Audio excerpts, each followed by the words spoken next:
box fresh, chipped. Let's talk about the differences between these two helmets on the Laurie Goode run.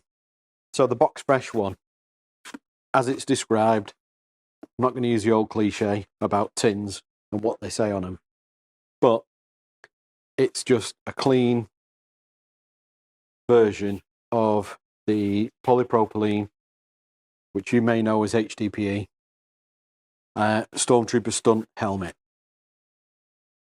Not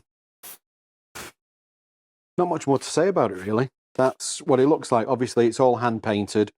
The white is hand painted. All the decals, all the markings are all hand painted.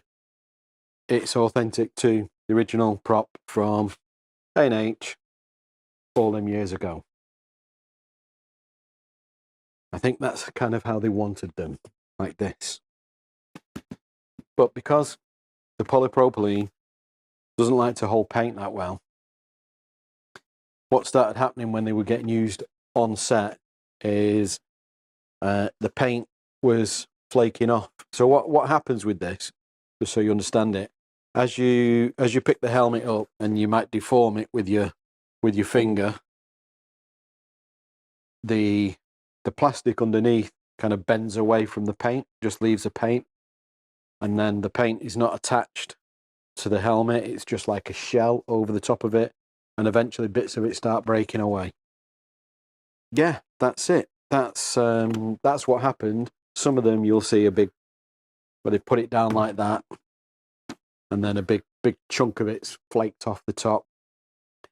It's basically where there's a stress point when you're handling the helmet. Now, these are better than the original helmets in the way that they're painted. Paint technology's moved on a bit.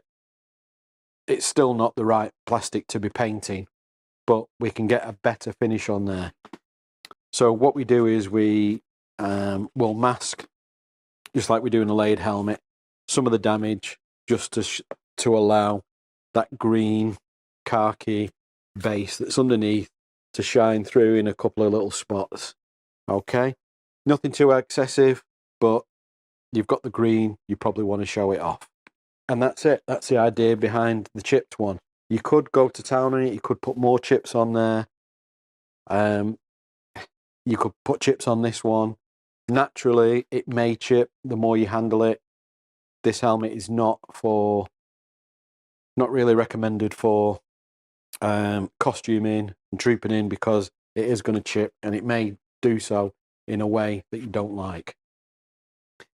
We do use a primer that has been developed in the years since the release of A&H, and that primer will allow the paint to adhere to the plastic better.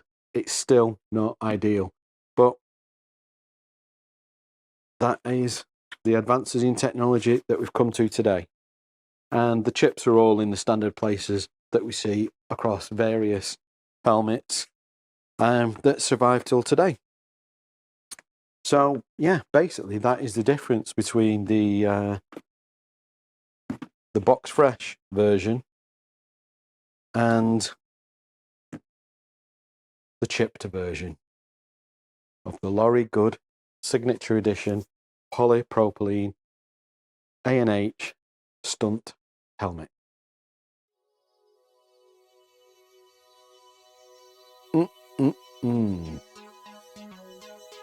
That one sweet ass helmet. Thanks for watching. If you have not subscribed already, please consider doing so. And whack that bell, bell whackers. Whack that bell. Till next time.